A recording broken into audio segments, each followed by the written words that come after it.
Hello everyone, Dr. Seth Greenberg here. This video tutorial will be taking you through part of exercise 8A in volume 2 of the Guitarist Guide to Chord Construction. Now, please, if you have not at least thoroughly gone through chapters 1 and 2 in this volume, then make sure you've done that. And all the way up to the oblique motion practices, where you're able to see exactly how the voices are related. So if you have, let's say, a G major 7 chord or a G major chord, you can see that, on this particular set of strings on the bottom 3, where the 7th is, where the root is, where the major 9 is, where if you were to play it, the middle voice and move that, where the 5th is, where the 6th is, etc. You should be able to see exactly how all of that ties together. Very, very important before you go into exercise 8A. Just as there are recommended practices throughout volumes 1 and 2, 8A has its own set. It's only the tip of the iceberg. These are only guides, okay? Now, what you want to make sure you do is to start off as simply as possible, okay? Obviously, that's the way to go. So by doing that, you want to take away variables. So you've got this 4th note that you now have to figure out, where is that going to be? Well, let's pick a set of string groups, or string group rather, that is familiar and easy. So consecutive string groups, let's do 6, 5, 4, 3. So the triad will be on the 6, 5, 4. The added 4th note will be on the 3rd string. And for now, as I mentioned in A1, that recommended practice, just look for the chord tones. See if you can see the 3rd, if that's accessible, or the root, or the 3rd, or the 5th, and what's possible on those major and minor chords. And even though you have the variables in the middle voices here, I would just pick a static triad for the first inversion chords. So let's do 3rd, 5th, major 7th for major and minor chords in first inversion. And for the root position chords, we'll pick an opening interval that's static, the root and the 5th. So that'll keep it nice and easy so we can focus our attention on the 3rd string on the new extra note. Okay, we're going to set a tempo as always. I've got my metronome dialed into 30 beats per minute, and I'm only going to be playing this one strum in 4/4 time. So coming in on the first beat, using the 3 remaining beats to set up for the next chord. Remember, anticipation is a big key here. You want to try to get to the chord with plenty of time to spare, and don't interrupt the time. Some of the chords you see are going to be more familiar and easier to find than others. You might get completely stuck on a chord and just blank. You're better off either skipping the chord, or if you have only one bass note, if maybe you're doing the first 2 chords and maybe you start off on the F sharp on top and you say, okay, here we go, 3, 4, and then all of a sudden you blank, oh, you can only find the C sharp. Just play the C sharp to the next chord. Don't interrupt the time for any reason. Now, if you go through it a bunch of times and you realize that even at 25 or 30 beats per minute, that's still not giving you enough time to really get to the next chord in advance, then I would suggest just adding another full measure in between each chord to start with. Or, that way you're keeping it in 4/4. And sometimes players need to start with that, because especially with inversions, because the root position chords generally are much easier for players to apprehend and to get under their belt. These are a little bit more confusing. Okay, so set the speed, set the rate at which you're playing the chords accordingly. But I'll just, as I said, do it one strum on the first beat and use the remaining beats to set up for the next chord. Okay, so let's do this. Here's 30 beats per minute. Again, you want to make sure you're feeling the time. You don't want this thing just to click off and then robotically try to remember it. You need to feel it. So you want to sync with this. And 1, 2, and don't start until you're ready. And I'm going to turn off. 1, and 2, and 3, 4, and with the doubling of the 3rd, 2, switching it early, 3, 4, and doubling the 5th, 2, 3, 4, doubling the 5th again, Now root position with the fifth as the opening interval, E minor major 7, G major and root, fifth, here we go, 4, and. Next chord, 4, doubling the third, 3, and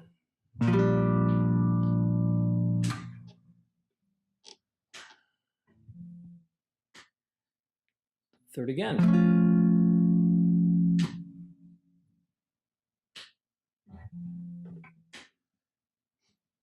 The fifth.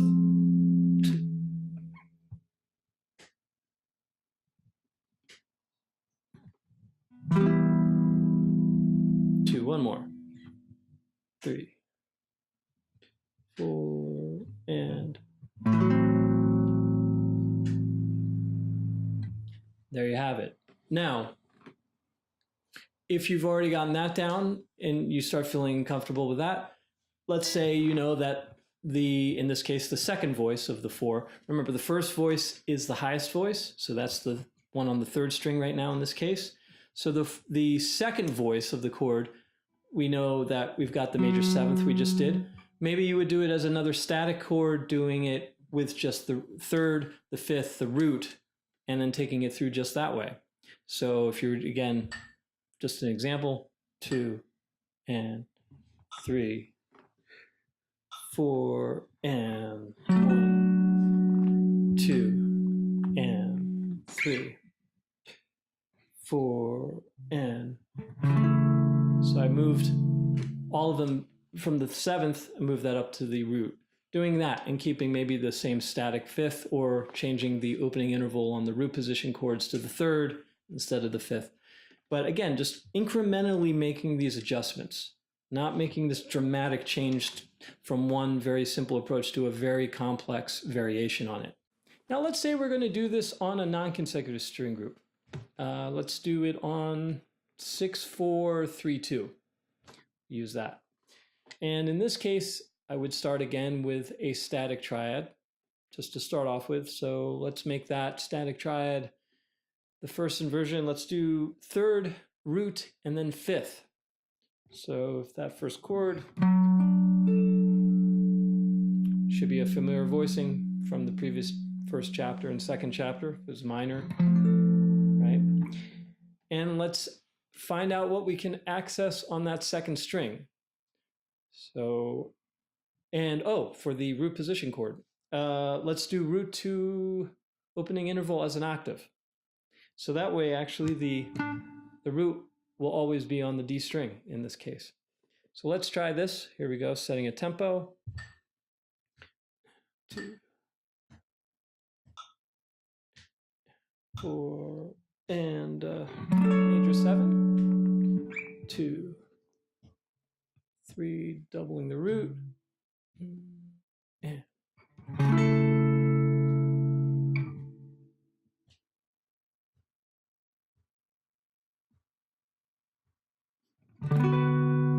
minor, doubling the root again.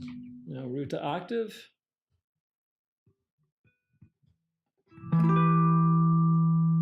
Root to octave again.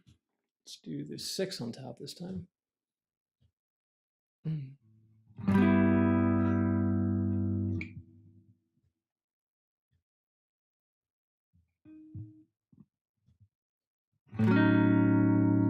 the major 6 on top there.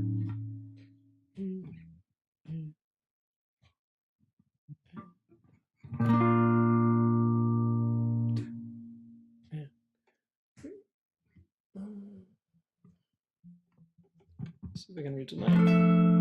Where's the 9th? I can reach that down there. The 9th again. One more. Let's do the doubling of the root again. And so on. Okay, now let's say if you want to really give yourself a little bit of a challenge at this point, for one, you could try to mix up the 2 string groups. Now the rate at which you mix those two that we've done before, the 6-5-4-3 and the 6-4-3-2, is up to you. I would start off maybe doing just one line at a time. So all consecutive for the first line, then change it up to non-consecutive for the next. Now, again, start off with a static triad for the 3 bottom notes. So let's do, for this one, let's do 3-6-1. So that, what is it? D with F sharp, 3-6-1. And then on that second line, let's do 3-7-5. So you'd have the 3 major 7 and then the 5 for the next line, starting with that F sharp minor with the third, the A and the bass. Oh, and for the root position, we'll do consecutive will be root to third as the opening interval, and for non-consecutive, we'll keep it the 7th on the D string. That way it'll be sort of easier, a little easier to remember that way. So when you do a skip string, whether it's root or inversion, first inversion, it'll be the 7th on that string. Okay. So recapping, we're going to go 3-6-1. Okay, for the consecutive, and 3-7-5 for the first inversion on the non-consecutive. But we're going to change it one line at a time. So here we go. 3, 4, and 2.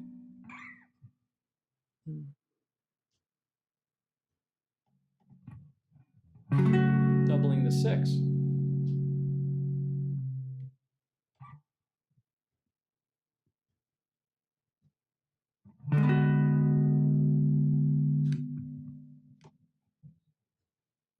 E minor with a 9.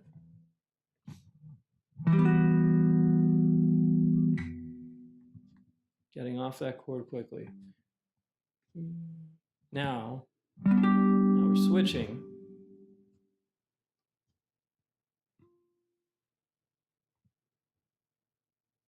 Oh, we're not switching string groups. Fuck.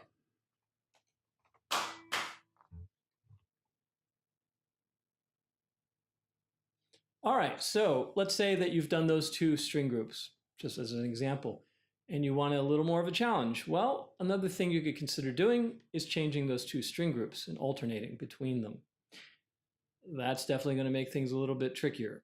Now, if you're doing this, maybe the first time, I wouldn't alternate between string groups one chord after the other. Maybe do the first line, all one string group, all consecutive, 6-5-4-3, and then switch it up on the second line. And then on the third line, go back to the consecutive, and so on.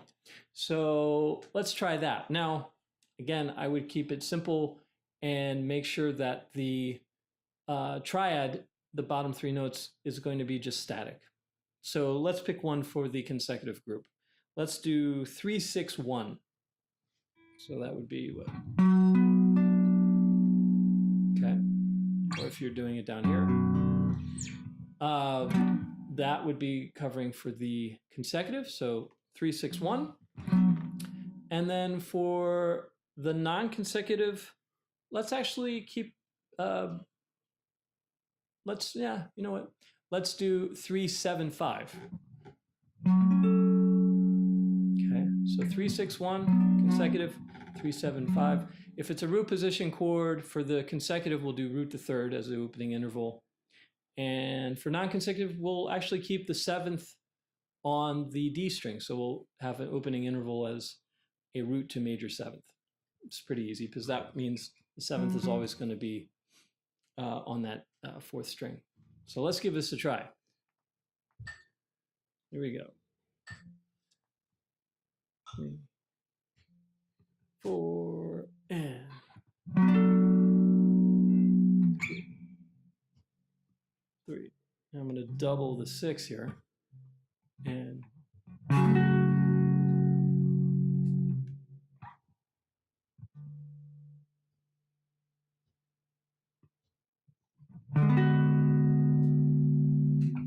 to minor third, do the ninth on top.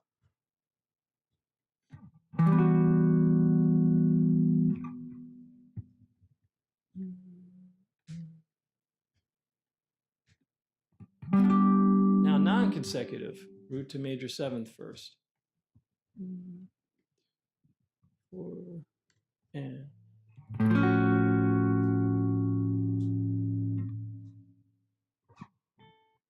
root to seventh again.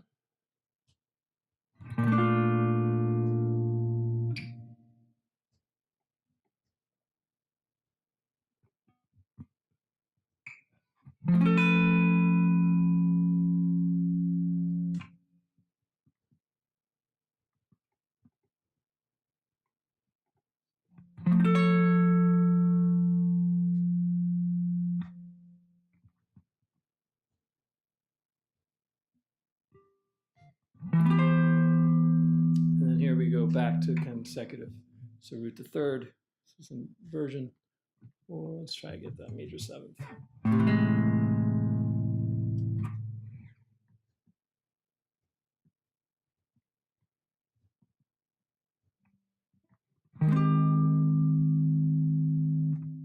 Let's do one more.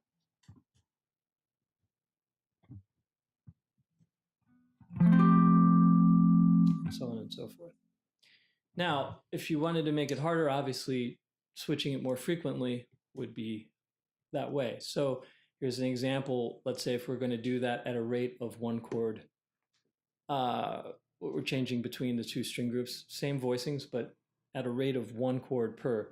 Again, this is going to be a much harder. So, but again, if you miss something or you don't have something right, just keep going. Do not interrupt the time. Here we go.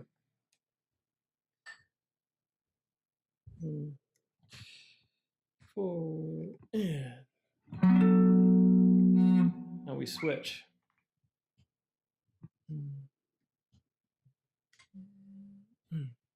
Now we're back to consecutive. 3/6 root. Now non-consecutive.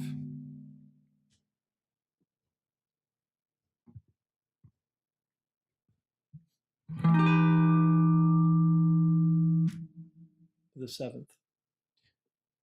Now consecutive. Non-consecutive. The major seventh and the fifth. Doubling the, or not doubling it, with a one on top, with a root on top. Go back to, let's try with the ninth. Now non-consecutive. Major seventh, fifth. Let's try it with this. The 6 on top. And so on and so forth. If you're going to go through that, and let's do the last one. Non-consecutive. Root major seventh, 5. Let's see if I can get the ninth. And barely. So you'll start to see other options, and yeah, depending on how dexterous you are at this point, some of these might be accessible way down here. But you're supposed to start to see these things, just like pieces of a puzzle fitting into the framework. As soon as you start it, you start to recognize, oh, this looks like it would go right there. And it gets faster and faster, so it's just sticking with it. If you have, let's say, other string groups available, then you can always mix those in. But just don't get ahead of yourself. Don't be in a rush. That's really, really important. And really try to make sure you do not do what pretty much everyone does in the beginning, and that's interrupt the timing. Because, you know, going through it like this is not good. Let's say you're at 30 beats and we're going to do that exercise for a second, where I'm going to change every string group. This is how you don't want to do this. Just example 2, 3. We'll do that one more time. 4 and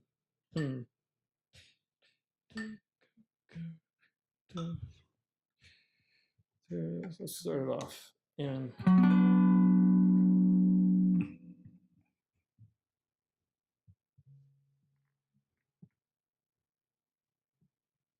oh, now back to consecutive.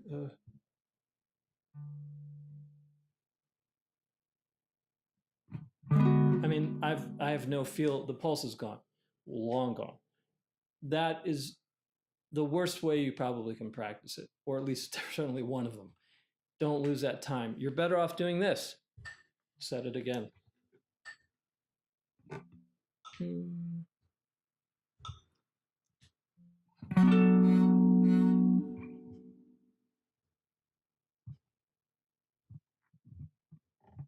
Maybe you only got 3 of them.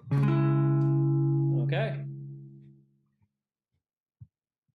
You only get the 2.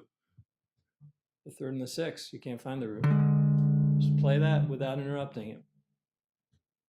Maybe here you get all 3, or 4 rather.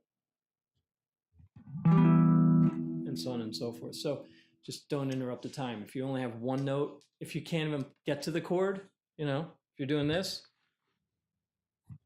let's do it down here.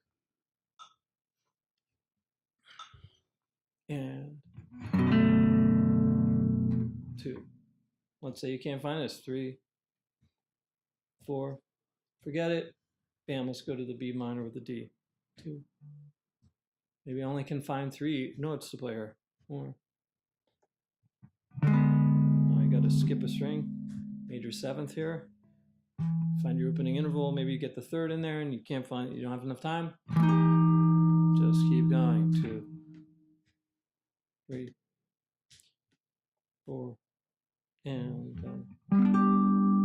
and so on. You get the idea.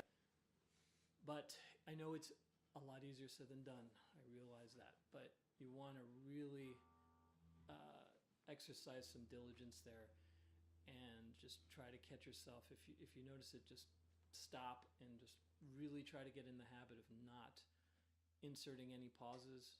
And if you haven't already subscribed, please do so. If there's something here, I mean, I really could not go through every one of these. Even in the book, the recommended practices, these videos would be interminably long, and they're already long enough, I think, as they are right now. But if you really feel as though there's something to touch upon and you want me to do a particular video on it, just let me know. I'll be happy to sort of make an addendum to the video, if you will. But at least this will give you a real clear idea as to how to go about practicing it, and also how not to go about practicing it, which is in some ways just as important. All right, well, I hope to see you around. Again, if you haven't subscribed, please do so. There'll be some new videos coming up and other interviews as well. Thank you very much. We'll see you soon.